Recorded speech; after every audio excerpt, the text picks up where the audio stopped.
افغان صدر حامد کارزائی نے کابل میں گزشتہ روز خطاب کرتے ہوئے کہا کہ امریکہ کو اسٹریٹجک شراکت داری کے لیے ان کی تمام شرائط ماننی چاہیے. اس کے ساتھ ہی ایسے فوجی آپریشنز رکنے چاہیے جن میں عام لوگ ہلاک ہوتے ہیں. انہوں نے افغان افواج کو مخاطب کرتے ہوئے کہا کہ انہیں بین الاقوامی افواج سے اپنے ملک کا سیکیورٹی کنٹرول لینے کے لیے اپنی صلاحیتوں کو بہتر بنانا ہوگا. تا 3 سال دیگه این برنامه تکمیل میشه. سیکیورٹی ذمہ داری 3 سال میں مکمل طور پر منتقل ہو جائے گی. افغان 3 سال بعد اپنی آزادی کا جشن منائیں گے کیونکہ افغانوں کو اپنی خود مختاری چاہیے اور وہ اپنی سرزمین کا انتظام خود سنبھالنا چاہتے ہیں. صدر کرزئی نے کہا کہ افغان افواج جلد اپنے ملک کی حفاظت کرنے کے قابل ہو جائیں گی.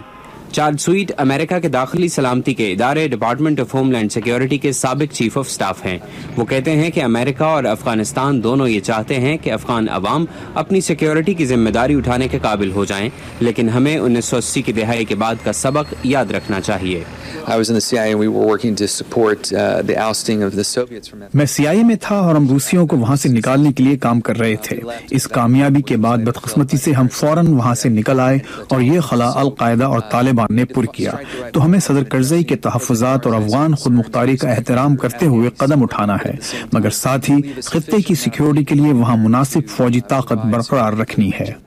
افغانستان سے نیٹو افواج کے انخلا کے ساتھ ساتھ وہاں ایسی مضبوط اور ذمہ دار افغان فوج کی ضرورت بڑھتی جائے گی جو اپنے ملک کی سیکیورٹی ذمہ داری سنبھال سکے.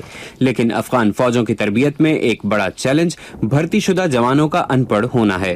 کابل کی ایک خیمہ بستی میں ہزاروں ناخواندہ فوجیوں کو پڑھنے لکھنے کے ساتھ ساتھ بہت بنیادی سطح کی ریاضی سکھائی جاتی ہے کیونکہ یہ ضروری ہے کہ وہ ہتھیار اٹھانے سے پہلے بنیادی چیزیں سیکھ لیں.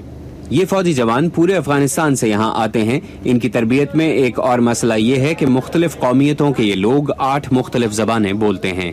مگر نیٹو کے تربیت دینے والے عملے کا کہنا ہے کہ افغانوں کو اس پروگرام کا فائدہ سیکیورٹی کے علاوہ بھی ہوگا. ہر فوجی اس پروگرام میں 8 ہفتے کے لیے آتا ہے اور اس کے بعد وہ بنیادی سطح کی لکھائی پڑھائی اور حساب کر سکتا ہے. اس سے وہ نہ صرف بحیثیت فوجی اپنا کام کرنے کے قابل ہو جاتا ہے بلکہ وہ یہاں جو سیکھتا ہے اسے اپنے ساتھ واپس اپنے گاؤں اور اپنے گھر لے جا سکتا ہے. دیکھا جائے تو آنے والے وقت میں اس کا فائدہ پورے افغانستان کو ہوگا. مگر ایک مشکل یہ بھی ہے کہ تربیت لینے والے جوان اسلحے سمیت واپس اپنے گاؤں جا کر فوج جلد ہی چھوڑ دیتے ہیں. غیر ملکی لڑاکا افواج کی بڑی تعداد 2014 تک افغانستان سے نکل جائے گی. گزشتہ ہفتے 7 علاقوں کا سیکیورٹی کنٹرول افغان فورسز کو منتقل کر دیا گیا، جبکہ امریکی اور نیٹو افواج کی طرف سے سیکیورٹی کنٹرول افغان فورسز کو منتقل کرنے کا سلسلہ شروع ہوتے ہی تشدد کی کارروائیوں میں اضافہ ہو گیا ہے. محمد عاطف، اردو VOA، واشنگٹن.